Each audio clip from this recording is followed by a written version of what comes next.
Local Licks, Episode 1, Interview with Restrayned.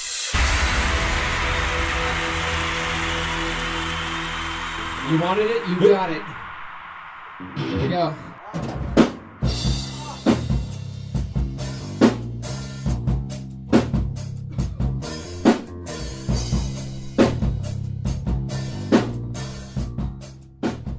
Hi, this is Justin with Local Licks. This is our first interview. We sat down with Restrayned at a family barbecue and had a chat. So without further ado, here's the interview. Yeah, we'll just start. Well, if you guys don't mind introducing yourselves, so everyone knows who we're talking to. Crackling Sam over there. Hi, the guy on the left is Tony. Jimmy. Johnny's in the middle. And He's I'm always Mark. in the middle. Alright. And I'm Mark. And I'm Shane and Justin. And Justin, we're here with Today's Restrayned. episode Right? That's right. is sponsored by the letter Q. Where'd you guys get the name Restrayned? Yep.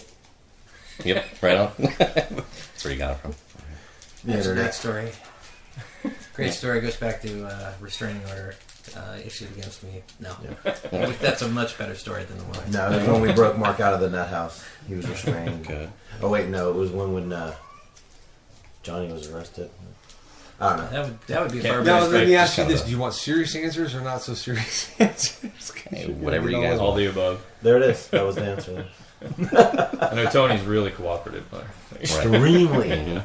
Anything you need to Fantastic. know, you just ask. all right. Okay, the boring side of the story is it was Mark, which is not the drummer Mark, but it was Tony's brother Mark, who played bass originally, but then switched to drums.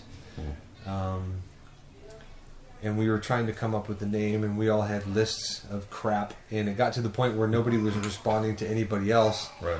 And so Mark, Tony's brother, got upset and said, "You know what? Just pick a freaking name." Yeah, you guys pick. And so Tony and I liked the name. We kind of had a consensus of Yeah. sort of what we had, and I said, "Well, let's just go with this." And screw what your brother said. So we picked Restrained, and literally said, "Okay, well then we're going to be called Restrained because it's like the best sounding one on the entire list because all the rest of the stuff was really stupid." But And then there was a lot of names where, as I Google, Uh. like there's like 8 other bands, Right. or Same even if thing. there was one other band in like North freaking Dakota, Right. I was like, no. so we picked the name, and then we emailed Mark, Tony's brother, and said, "This is the name of the band." And he And he hated it. said, "I don't like it." It was like, perfect. At that point, it was done. We have a Done deal. You've sealed Sold. the deal. Other than that, it has a lot of other connotations. I mean, yeah, when Jimmy gets restraining orders, it pretty much fits the bill. And when I restrain people, when I arrest them, it fits the bill. And when Tony's wife restrains him against the bed, it fits Oh, the yeah. bill. When we get our name brand condoms, it fits the bill. Right, Oh, right. nice. Fits the bill. It's a very versatile name. I like it. straight jacket. Fits the bill. Right. So how'd you guys put the band together? Like, who started it? How'd you guys...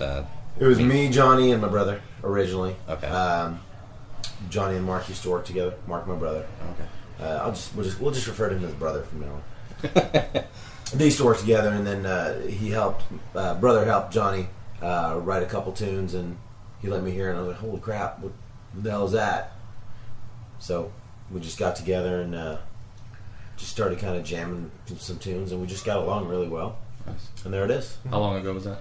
09. Oh, okay. Yeah. We were doing a lot of stuff with brothers' music. Yeah. Oh. Like I would help him out singing and doing acoustic stuff because he was doing a lot of acoustic stuff at Old Ironsides Uh-huh. and Yeah. wanted to go out and play and do acoustic stuff, and at the same time I was helping him out, and then Tony came in to do other vocals and play bass, and then was listening to what I was recording at the time, and me and him kind of said, "Ooh, this is much better than acoustic shit." So, Much better than the Osmond collaboration that was Yeah. going on there. Yeah. The two brothers. I actually, you know what, we Jimmy. did do an acoustic show where we played, or you sang it, the Neil Diamond tune. No. Love on the rocks. We did not do that. We did do it. You guys did it. You and my brother did that one time at Fox and Goose before I met you. Was it- okay. Oh yeah, that was a long We time did before I we met did you. the Neil I was like, Diamond wow, song. that's amazing. I think at that point I had really felt I had made it. right? What? Dude, what's better than playing acoustic Neil Diamond in a dive bar, dude?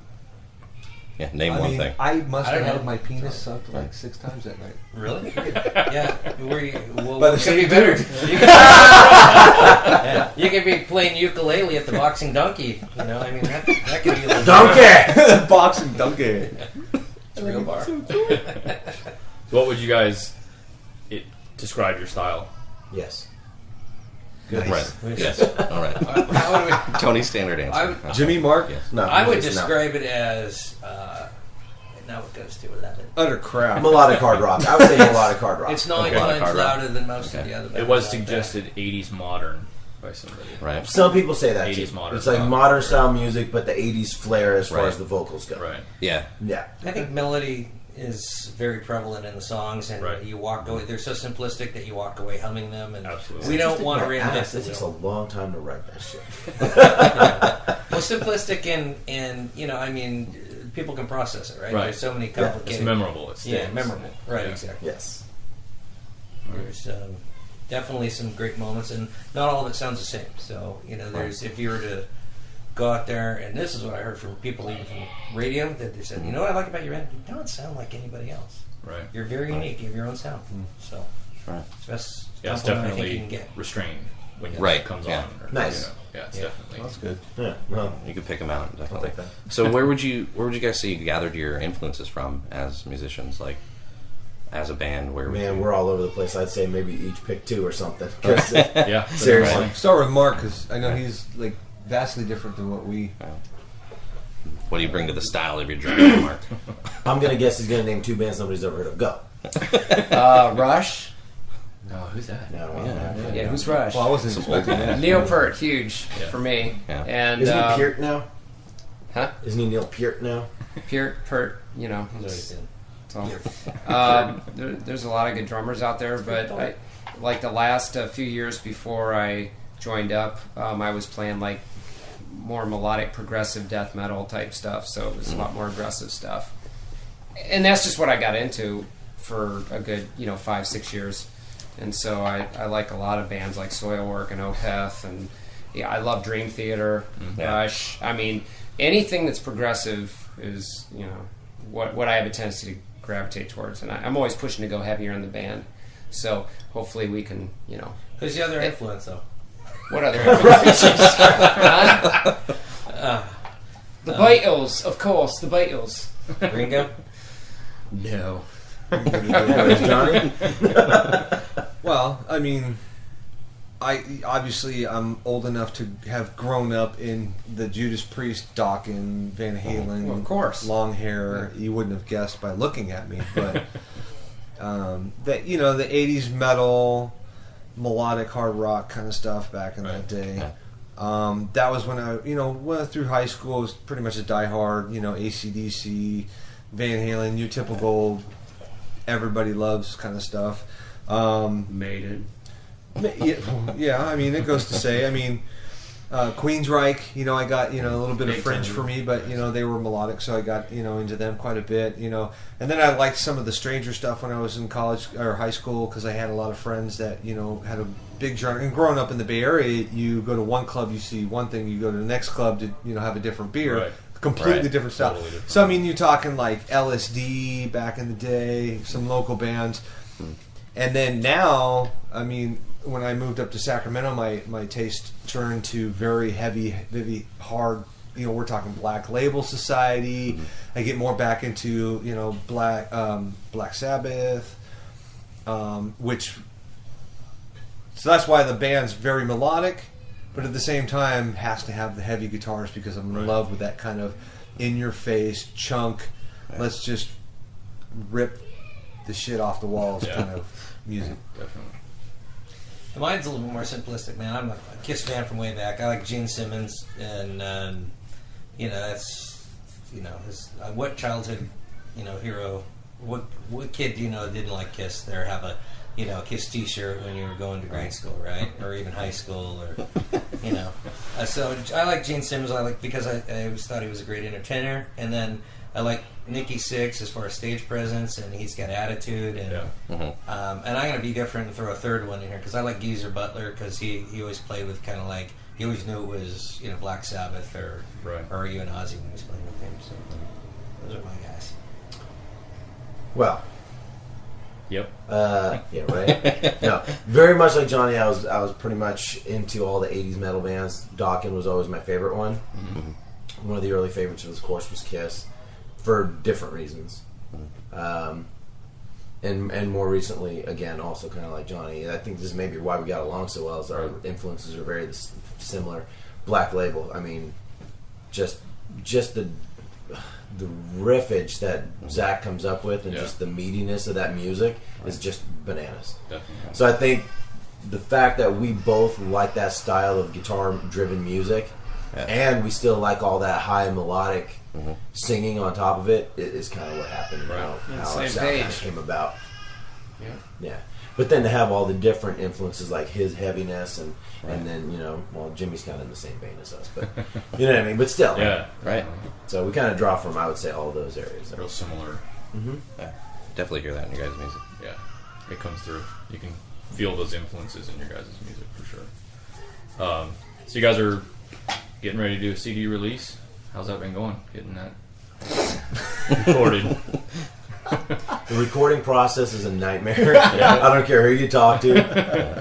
Everybody loves it at the beginning, and by the time you're getting near the end, everybody's just like, "Oh my god, are we freaking done yet?" Right. Sure, we want to do this. But we're right around the corner. We're going to start mixing in like the next week, and hopefully send it out to get. Well, actually, we are sending it out to get manufactured at the end of the month. Nice. And so we'll have nice package CDs ready for the August 24th show at the Boardwalk. Right on. Tickets are $10, available at restrained.baitthecartel.com. Yeah, I think that one thing that's worthy, to say is that, you think it's going to be 3 months, and then by the time you add in the creative, spare time and everything, it's really triple that. It could be like giving birth to a baby in 9 months process. But I think in this particular case, we kind of knew the songs, we knew the sound we wanted. Right. It was really just getting all the stuff right, and we didn't want to rush it. At the same time, we didn't want to be like a Def Leppard record where it took us 7 years 4 years Right. You find yourselves like one person's more of a perfectionist during the process? I think we're all pretty anal. Yeah. Yeah. Why is everybody pointing the finger at me? Everybody's pointing at John. I think we're all pretty anal. Except for Jimmy. He's well, kinda no, sloppy. you know what? But I'll take the it. other three. I like Jimmy Page. He made millions. So there you go. The other three of us are pretty anal about, Right. Yeah. I'd be the first one to admit that I'm anal, but at the same time, it's like if I'm going to sell a CD to somebody, Right. I'm not going to sell them shit. Absolutely. I mean, I could do that easily. I mean, we literally could have gotten this done in a weekend. There's a called lot it of shit being sold. No kidding. Yeah. But to be honest with you, no offense to Jimmy or Tony, I fucking hate salesmen. Yeah. So and I hate selling stuff, but if I'm going to ask somebody to give me money for something that I've done, I want to be knowing the fact that they're going to stick in the CD in the car and they're going to drive away going, holy shit, that was actually a good $10 I sold. Not like, fuck, that was crappy, and then not listen to it again and be like, well, I'm supporting the band for $10, whatever. I want people to go, holy shit, that was actually pretty good. So yeah, in that regards, I am anal retentive, and I do get on everybody's cases when we're tracking stuff.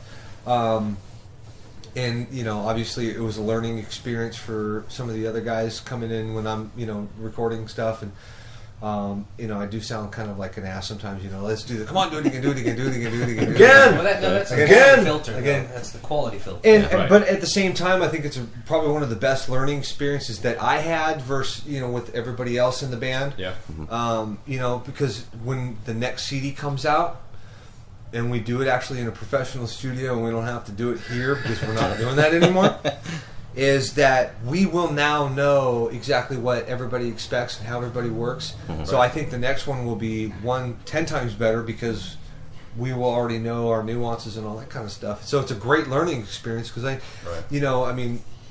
poor Mark was getting the brunt of stuff today only because I was in the studio for the last 36 hours chopping up stuff, and he had unfortunately came in at the end of the 36 hours, and I literally, even though he thanked me, was it you that thanked me? I said, look, dude, today's the first day I've actually taken a shower in the last 3 fucking days because I've been stuck in this goddamn room cutting and pasting this shit. And someone said, well, thank you, I appreciate that. So I think it's a learning experience, but at the same time, I think we are kind of being perfectionists because we want to stand above and beyond and try to do something more than what everybody else is doing, and I think that hopefully will reflect in that. Hopefully. And I'd say that, like, in regards to, most big bands, when they record a record, they have a producer, they have an outside influence who is playing the devil's advocate, right, who makes sure that there's quality, and then you're producing a product for either a record label or for, some distribution or somebody, management, whatever it is. But so Johnny's job was, to act as, not only the lead singer and the engineer, he was also the the quality control manager too on the project, which is good. And he kept us on task. And look, I haven't done anything or said anything that a couple of beers cannot fix. That's right. Okay. I think after a few beers, everything's been forgotten. And I mean, I recorded the demo, the 5 song that we did with Johnny, so I already knew what to expect. So I was ready and oh please, you're just as bad as I am, so suck it. True. That's very true. Just as bad. Yeah, and I have video. That's why I said we're all. Hey man, we're all perfectionists, and we want it to sound good. And, we're not gonna put out something that sounds like shit. So of course. Yeah. So this is self-produced. Are you guys thinking about trying to attract a label or any kind of plans? What's the business world looking like for you guys? Yes. We have stuff in the works, but I don't know if we can really talk about it. Really? Okay. All right. But like we'll just I think the most we could possibly say at that point would be we just would like to put something out that everybody on this planet could possibly get their hands on. Right. And love. If they like it, they don't. Whatever. Yeah. That's the main goal of this, and why we are the way we are is we want to put out a quality product. Yeah. Period. You know what I mean? Something that we can be proud of, because this thing's forever, especially in this day and age with digital and internet. I mean, back when it was on tape, you wear out tape, whatever, it's gone. Right. It's on the internet, dude. It's forever. Yeah. So you better make sure that stuff is sounding good. Right. Otherwise, you're gonna sound like look like an ass for the rest of your life. Especially in this band, because we really razz the living shit out of each other. Yes. And if something is bad, it's going to stick around for quite a bit. Right. Like Jimmy wasn't joking when we nicknamed his ass Sparkles when he brought fucking Sparkly bass. That still crops up every once in a blue moon. We'll call it. Yeah. See? Thank you, Tommy. So I mean, literally, this is a band that really has a lot of thick skin because we're asses. When it really comes down to it really is all about just let's have some fun, let's get on each other's case, let's smile, let's laugh, because at the really end of it, all that matters is if somebody has a smile, has a beer in their hands, and had a good fucking time. That's all really that counts. I don't consider myself a musician, neither do you guys. You guys don't consider me a musician. Where's he going with that? I'm about to smack you. You guys don't consider me. I'm an entertainer, but at the end of the day, if people don't go to my show and have fun and sing the songs, it doesn't matter. Yeah. I might as well be a circus clown, right? So, or a drinking monkey. Drinking monkey. Here we go again. No, I don't. No. I don't. Well, we do get paid in bananas, but. And peanuts. How's the writing process break down for you guys? Does somebody do the majority of it and you guys contribute, or is it just kind of bounce around and whoever comes up with stuff? Or? Johnny Osborne over here does a lot of he writes the riffs and has a lot of the ideas, and Tony always seems to be able to arrange them, don't you? A lot of the. Well, I mean, okay. I think we all arrange the songs. I think what it comes down to is like Johnny and I will come up with some kind of a riff or whatever. Johnny's come up with a lot more of that. Sure. But we just kind of piece stuff together, and then we'll sit down and we'll come up with like melody lines and lyrics and whatever. Throw it together. Everybody gets a copy of the disc because we just demo stuff up really fast. Johnny's really good at demoing things up really fast on the Pro Tools. Emails it to everybody, and then when we get together, everybody puts their 2 cents in. It's like, hey, we should change this part to this. Mark's like, hey, we should do breakdown here. Right. he'll come up with some bass line or something. I don't know. Yeah, I mean, and that's how literally that's how it's been. Right. Just because we're obviously in our growth stage at this point, and we're just working off of we've only had a little bit of time to actually write some new material. We've been working off a lot of old material. Right. So that's literally kind of how the progression has been. Right. I'd like to see, because now we're recording basically every song that we have in our repertoire, and once that's done, did I even say that word right? Repertoire. I kind of, that's how it's been. We come up, obviously, I have a rig. It's easy for me to sit down and sample something out and then give it to everybody and say, let's work something out. And yeah, I can come up with drums and stuff real fast. But we need everybody's input. That's how it's been so far. But I think from after this CD and on through, I mean, the process will be still the same, but I'm kind of hoping to have a lot more input from the other guys. I mean, we do get a lot of input from, Jimmy and Mark, and, Tony throws his 2 cents in, although it's never worth a shit, but, worth 2 cents.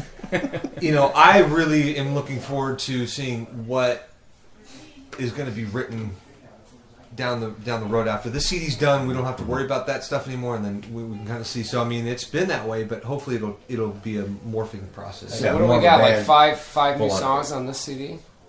There's that we all wrote. Did we all wrote compared together? to the 5-song CD? There's 9 new songs on this CD. 9 new songs. Right. No, I'm talking about the ones that we actually wrote together. Right. Yeah. I mean, there's only 5 or 6. Yeah, songs about 5 or 6 songs, and so far, Again, I mean, see what I mean? I'm an ass.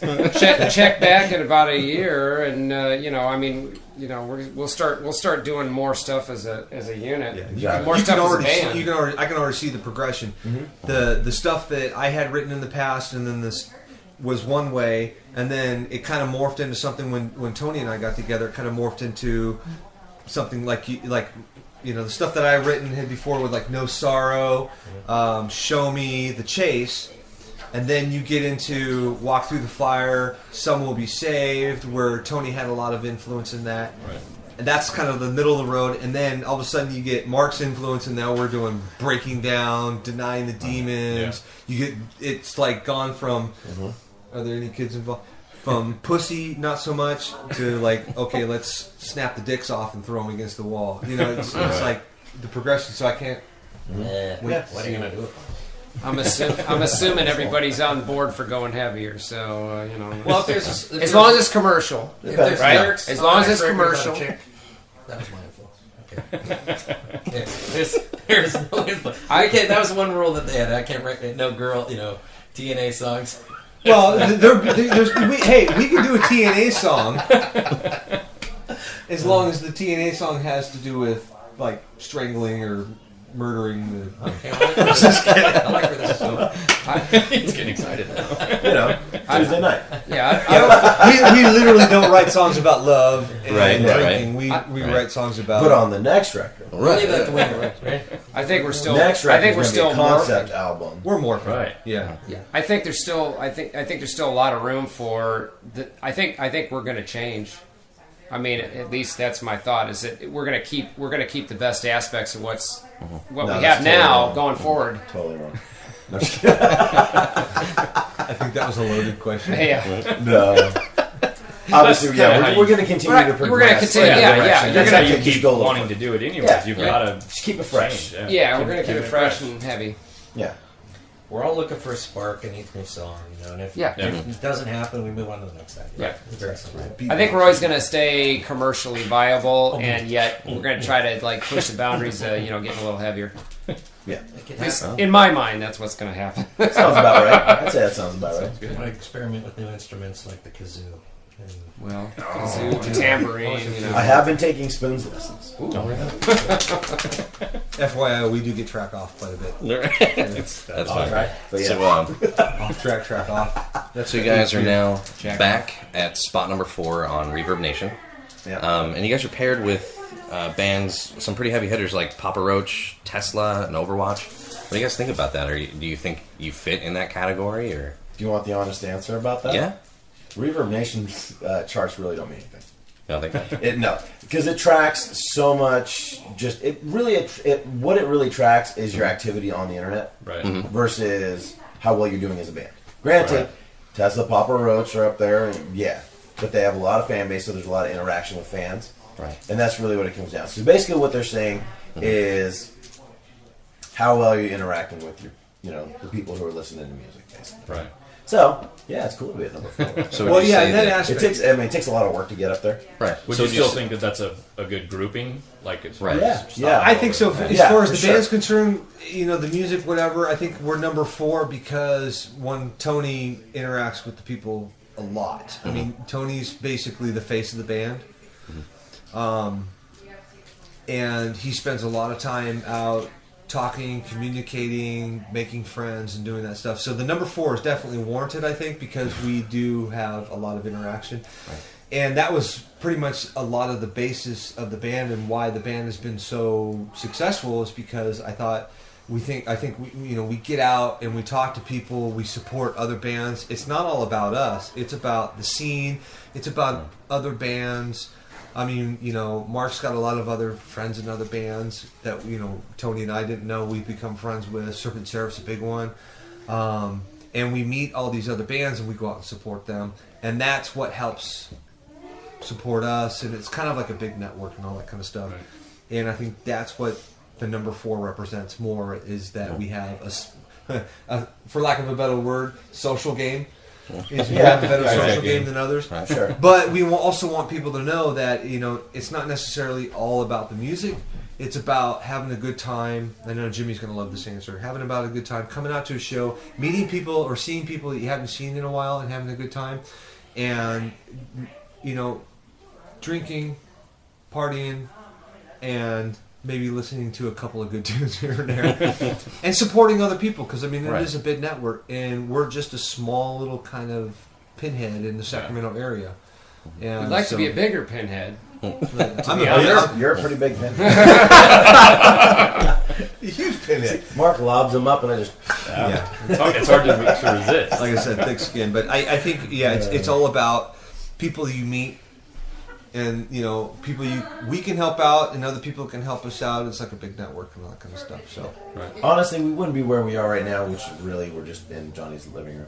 But I mean, I don't even know that I don't know about you, but I don't even think I'd still be doing this if we hadn't gone out and started meeting all the people that are in the scene and the other bands and just become such friends. I mean, it's just. We're creating a scene here in Sacramento, Yeah, right. And I'm just really glad to be a part of it because it's actually a really good group of people that are out there right now doing music and a lot of talent in Sacramento, and we just kind of want the world to see what's going on in Sacramento. That's right. I think from the other side of it too is the fans. It's like if you think about all the shows and the people in our demographic, it's like how many of these people can get out every week and go see a show. Right. So we want to turn it into an event.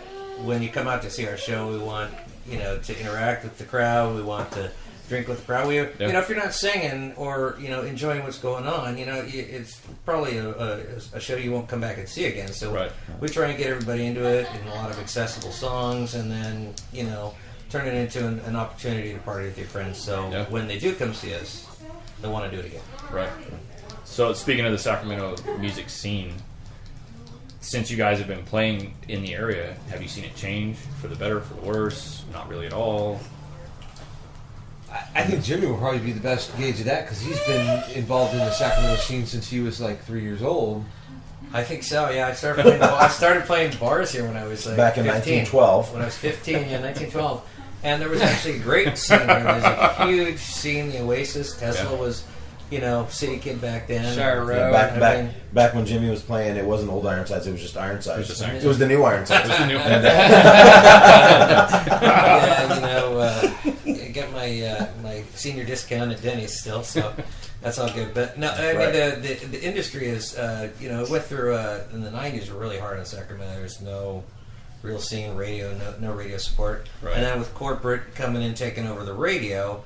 It's kind of like, well, okay, where do bands like us go when they won't play us on the radio anymore, and they want, then along comes the internet. The club scenes are kind of always been about cover bands in Sacramento. For a while, all the bands were playing covers. So, I mean, realistically, we've seen a resurgence in the scene, and I'd say something that's great that I honestly haven't seen since the days of Tesla, which is a camaraderie amongst all the bands and everyone really pulling together to try and make a scene that, less of a competition. And more less of a competition and more of a, hey, let's help each other out. More like a, Seattle was back in the 90s, where they were all helping each other. Right. And it's kind of shifted here to Sacramento. Yeah. That's definitely true because, you talk to some of the other musicians and, we all see each other out at other shows, even though someone else's band's playing.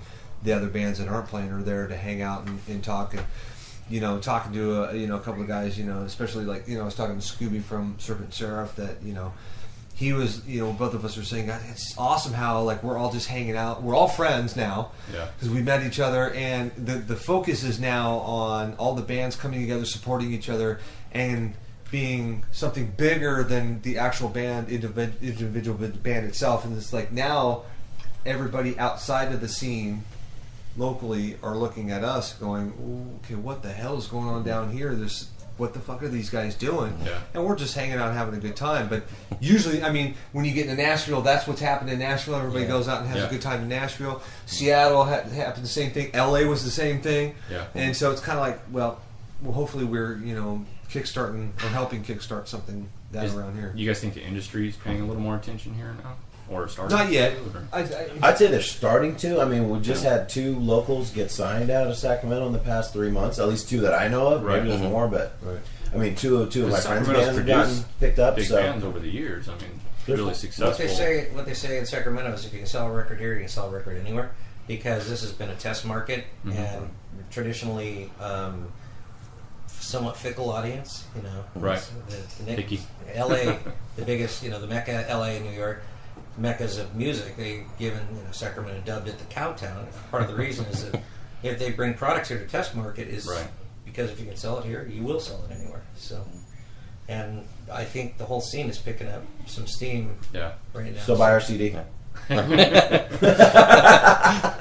in. So, speaking of the local area, is there any venue that you guys prefer more? Is there a favorite venue you guys have to play at, or? I have my own personal one. I love playing Aces. Well, Ace of Spades has brought a new game to town. They basically picked up where I think Big Shots left off, right? Mike Ragusa and Big Shots. He did Big Shots for a while, and then they got shut down. And then he opened the Roadhouse, and that was going for a little while, and then that kind of fizzled out. Of course, the Boardwalk's always remained strong, and that's where we're pretty strong at right now. They seem to like us there, and we have a good rapport, and we're playing there often. But Ace of Spades is that's the top-notch game right now in town. Yeah. And a lot of nationals are coming through there, and we've played there once, and I'm hoping that we can that was a fun make show. a splash there. Yeah, that is a pro stage. It's they've got it going on, and I hope we're there more often. Yeah, I think we can be. The big 2 are definitely Ace of Spades and Boardwalk as far as capacity and professional equipment. Anyone that goes to shows in Sacramento knows Boardwalk. Everybody knows the Boardwalk. They've been around forever. But we also love Shenanigans downtown on Jay. I'm not really sure what's going on there anymore, though. I love that. Still, they still do live music on weekends. We haven't really played a whole lot of the other smaller venues in town. Just because we don't really play very often. Right. Once a month max, and that's if that. So, we still got a lot of expanding to do over the next. I think at this point we're ramping up with the CD and hoping to get out of Sacramento a little more, like in the Bay Area, and we definitely want to play Reno. Definitely want to go, play the Knitting Factory. Our buddies Serpent and Seraph. They're playing the Knitting Factory. They've played there several times. They got a great rapport there. There's a lot of people that are real enthusiastic about heavy music there, and I think we can fit in there. I really do, and it'd be fun, to get out of Sacramento, and I think that's our next objective, is to take it out. Even though we still love Sacramento. We love Sacramento, yeah. Don't get twisted. We're not abandoning you. Yeah. We'll play anywhere that gives us free beer and pays us popcorn. I want popcorn. I'm pretty. I'm pretty much. You give me a good audience. A bunch of people that want to be there and have a good time. I don't care where it is. It could be in a fucking field in the middle of nowhere. If everybody's out there to have fun, fuck it. I'm gonna have fun. If you make me have fun, then we're all gonna have fun. I don't care where it is, whether there's a good PA or not good PA. Preferably a good PA. So you guys have show horror story or like your worst that Horror you can think of as a band? Well, there was the Worship. time that Tony picked up the whore and turned out to be a guy. No, not horror story, horror story. Oh, a horror. That was a happy story.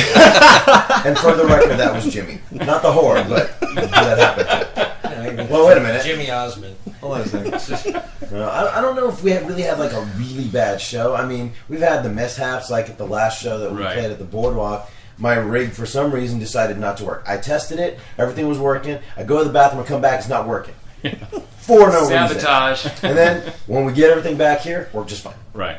No reason whatsoever why it wasn't working. So who knows? Stuff happens, everyone, you know. Yeah, I mean, Other than the look on your face, I don't think anybody could tell you were having issues. Right. You were pissed. So frustrating. I mean, But that's it. you You just really move on. I mean, we've done nothing but local shows, so it's really difficult to have Yeah. a bad show because if something goes wrong, there's always a friend or someone to support you. If like Right, something right. doesn't go right, you know, oh, here, use this or do this or do, you know, you can always find a way to fix it. Why don't you ask us that question after we play like somewhere far away and some shit happens I'll ask you again. and we run out of We'll come gas? back and Circle revisit back that in here. story. Well, yeah, we go out to a place and Jimmy eats a hot dog from the fucking the local 76 station and gets sick and ends up throwing up all night or something. Then we get some horror story. Until then, I mean, we really don't. I mean, No. we've had like better shows that have run out, you know, than others. But you know, I'm not going to bag on any one specific No. place. No, no. But Right. We haven't. No. Nah. So would Like you Johnny guys, said, as long as there's a killer crowd and everybody's having a good Yeah. time, then it's a good show. No matter what happens. I mean, we could have just the worst, like the most sloppy set ever, or sloppiest, whatever set. It wouldn't matter. As long as everybody has a good Right. time, it doesn't really matter. Would you guys have any advice for like new bands trying to break out in Sacramento? Any advice to them? Don't do Where's it. that? Sell your gear. Become a pro. Practice. Yeah. Practice, obviously. Get Diligence. tight. Yeah, you got to really... Right, get You some- got to put in a lot of work. I mean, you have to be willing to put in every minute of your free time. Like, And I have zero free time. you gotta I work have a it- 45-hour, a week job, and I spend the rest of it either going to other shows or promoting online or designing merch or making contact. You know what I'm saying? So you got to put in a lot of time. So just be prepared. It ain't easy. Basically, there's you got to no have fun a And Tony you'll in get the nowhere. band. You got to have a Tony in the band. Every band has to have a Tony. or become a Tony. Or become a Tony. I would say, and this is going to sound so freaking cliche and stupid, but I mean, stay away from the drugs. Yeah. True. You worry about that stuff when you're finally made it a rock star if you really want to, you know. Yeah. But Yeah, wait I until you're think getting screwed by your record label and you're not making any money. Then you can start getting go hooked. right. Then you got a reason. Then you have a good Dive in. reason. I mean, I've had friends and all that kind of stuff, and I think at that point, you know, if I've had friends that have done all that kind of stuff, and they literally are still living in their parents' fucking house. I never did. It kind of kept me away from that kind of stuff, and I was able to play, and do what I needed to do to make a musician, and that's what I've been doing, and that's why I sound kind of conceited, but that's why I've become the singer and the guitar player that I am today, because I don't fuck around with shit like that, because it's just stupid. I mean, do that shit when it's time to do that shit, but don't do it when you're playing music and all that kind of stuff, because it'll just fuck it up. I think the other thing to add to that is, if you don't really love it, don't do it. Right. You know, Yeah. I mean, if you find that it's just too not much easy. work, and it's not easy. There's a million other people. Everyone on their Goldfish plays some instrument now, or because they have rock Goldfish plays rock that, yeah. hero or whatever it is on their the PS3 that now they think they're a guitar player. So Right. I mean, it used to be uncommon. Now it's so common that everyone their Goldfish. So the difference between somebody who polishes their craft and works at it, Right. people can tell. And the other thing Absolutely. is if you don't really love the industry, then do something else. Well, I don't know anybody who loves the industry, but if the passion's not there, basically, I think what Jim said, if the passion's not there, then it's really Right. like, why are Right. you doing And it it? helps to You have gotta be chemistry. passionate about it. True. Because Gotta. I mean, if you don't love what you do, and because there will be so much drama and so much bullshit, even though you don't want drama and bullshit, this shit still stabs you in the ass. And if you don't love what you do, it's that stuff that'll just like ruin it all. Because, I mean, everybody's had their fair share of drama and all that crap going through this stuff. And I would have quit guitar freaking decades ago if that was the case.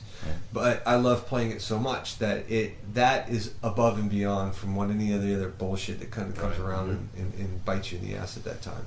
Show business ain't no business. Just remember that. It's different. Well, it's basically a form of therapy for me. If it wasn't for freaking guitar and making music, I literally would probably have killed 16 people by now. 17 if you include that white guy that came up to me in the freaking gas station. But he'd be just now climbing down off the water tower, going to get some more ammo. I'm serious, man. I'd be in prison if it wasn't for music. It's good therapy. Well, I mean, like I said, the industry has changed. It's tough. It used to be a different game, and the music industry used to be able to make a pretty penny in it. So now it's like it's feast or famine. And if you can't hang with the famine, then there's other ways to make a better living. Yeah, like working at Burger King, you make a better living than being a musician. And trust, there's more famine than feast. Right. Right. So, just to kind of wrap it up, you guys got some things coming up? I mean, we know, but you guys that you want to share? Anything you want to plug? Shows? Yeah. All right. So the next one up. Well, when's this airing? The next one up is. This is going to drop probably next week. Okay. Well, then the next one will be in about a week. We're playing at the Boardwalk on July 27th with the Iron Maidens, all female Iron Maiden tribute band. Tickets are $12. Restrained.bigcartel.com. Restrained with a Y. And then the big CD release show August 24th at the Boardwalk, Friday night. Killer bill on that one. We got the Absolutes, Illusions Echo, Overwatch, and Hit and Run. All really great bands. And it's all bands we've never played with. Right. So, which was a conscious effort on our part. We really wanted to play with a bunch of bands that we haven't played with, so that people's like, hey, this is a different show. It's not the same show that we've seen already. And trust me when I say we are going to bring a show to this one. So this is not the show to miss. Definitely. Fantastic. All right, when you guys see the CD coming out? August 24th. That show will be the release of the CD. Okay. Yeah. Nice. All right, well, thank you guys for doing this interview with us and having us out and thank you. Barbecue and everything. Thanks for putting up with us. It was a blast. Yeah, definitely. It was awesome. Thanks guys. for popping the cherry. I can't walk for 4 days. Awesome. Thanks again to Restrained for having us over for the barbecue and interview. Make sure to check out Restrained on the 27th of this month at the Boardwalk, and don't miss their CD release show on the 24th of August, also at the Boardwalk. For more information about the band, head on over to restrained.com. That's Restrained with a Y. And for more information about venues, local shows, bands, and more great podcasts like this one, check out our website at locallicks.com. That's the end of our show. Thank you for listening, and here's Some Will Be Saved by Restrained.